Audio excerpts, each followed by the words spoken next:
شہر مدینہ ہو اور اوپر سے بارش مدینہ مل جائے تو پھر مدینہ مدینہ ہو جاتا ہے۔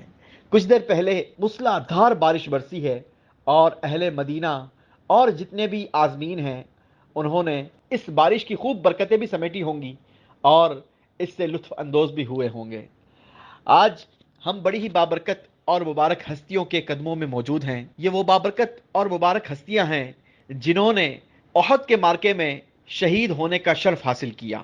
ناظرین، غزوہ احد کو رونما ہوئے تقریباً 1400 ساڑھے 1400 سال کا عرصہ گزر چکا ہے، لیکن آج میں آپ کو تاریخ کے اوراقوں میں لے جانا چاہتا ہوں۔ آج میں آپ کو غزوہ احد کے تقریباً 46 سال کے عرصے کے بعد کا ایک واقعہ سنانا چاہتا ہوں۔ یہ دور حضرت امیر معاویہ رضی اللہ تعالی عنہ کے دور حکومت کا وقت تھا۔ آپ کے دور میں ایک فیصلہ ہوا کہ میدان احد کے درمیان سے ایک نہر کھدائی کی جائے۔ کھدائی شروع ہوئی۔ یہ کھدائی ہوتے ہوتے شہدائے احد کی بعض قبریں بھی کھل گئی۔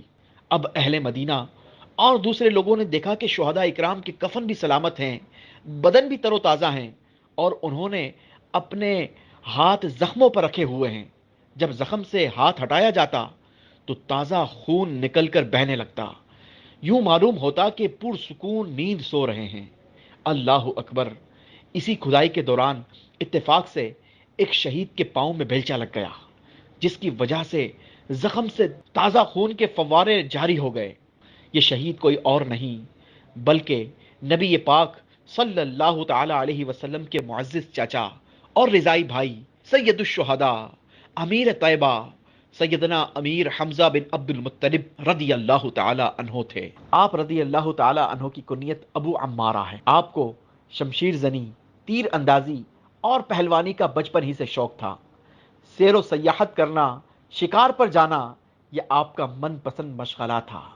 نبی پاک علیہ الصلوۃ والسلام کے اس عظیم چچا کے قبول اسلام کا بھی بڑا ہی خوبصورت واقعہ ہے۔ ایک مرتبہ آپ شکار سے لوٹ کر جب گھر پہنچے تو اطلاع ملی کہ ابو جہل نے آپ کے بھتیجے محمد صلی اللہ تعالی علیہ وسلم کے ساتھ ناروا اور غصتخانہ سلوک کیا ہے۔ یہ سنتے ہی آپ جوش میں آ گئے۔ آپ کے ہاتھ میں کمان تھا۔ آپ ابو جہل کی طرف پہنچے اور پہنچتے ہی اس کے سر پر اس زور سے ضرب لگائی کہ اس کا سر پھٹ گیا اور خون نکلنے لگا۔ پھر آپ نے فرمایا کہ میرا دین بھی وہی ہے جو میرے بھتیجے کا دین ہے۔ میں گواہی دیتا ہوں کہ وہ اللہ کے رسول ہیں۔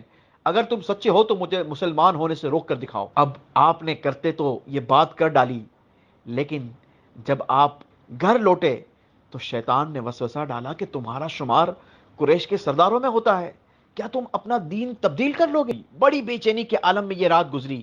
صبح ہوتے ہی نبی پاک علیہ الصلوۃ والسلام کی بارگاہ میں حاضر ہوئے اور اس پریشانی کا حل چاہا تو رحمت عالم یان صلی اللہ تعالی علیہ وسلم نے آپ کی طرف توجہ فرمائی اور اسلام کی حقانیت اور صداقت ارشاد فرمائی۔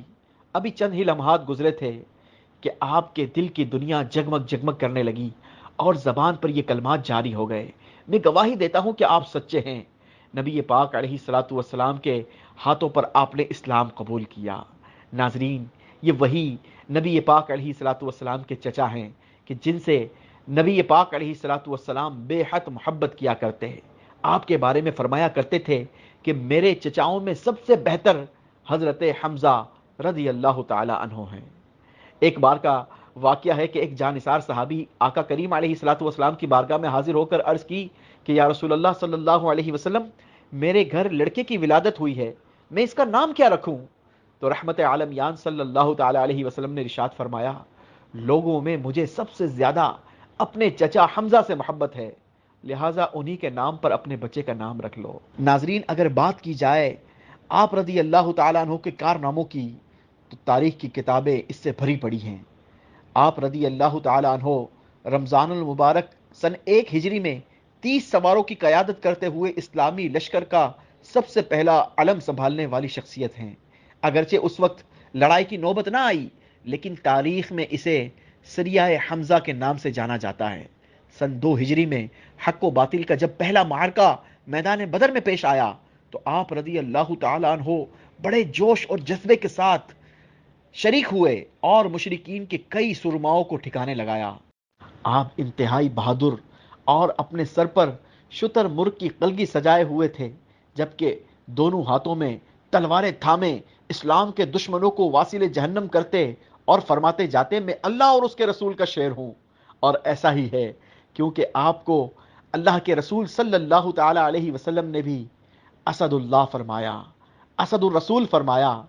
آپ کے بارے میں ملتا ہے کہ 15 شوال المکرم سن 3 ہجری غزوہ احد میں آپ رضی اللہ تعالی عنہ نہایت بہادری کے ساتھ 31 کفار کو واصل جہنم کر کے شہادت کا تاج اپنے سر پر سجایا، اس دنیا سے رخصت ہو گئے۔ دشمنوں نے نہایت بے دردی کے ساتھ آپ رضی اللہ تعالی عنہ کے ناک اور کان کو جسم سے جدا کر دیا، پیٹ مبارک اور سینہ اقدس کو چاک کر دیا۔ جب نبی پاک علیہ الصلوۃ والسلام نے یہ منظر دیکھا تو آپ کا دل بھر آیا اور زبان رسالت پر یہ کلمات جاری ہو گئے، آپ پر اللہ تعالیٰ کی رحمت ہو۔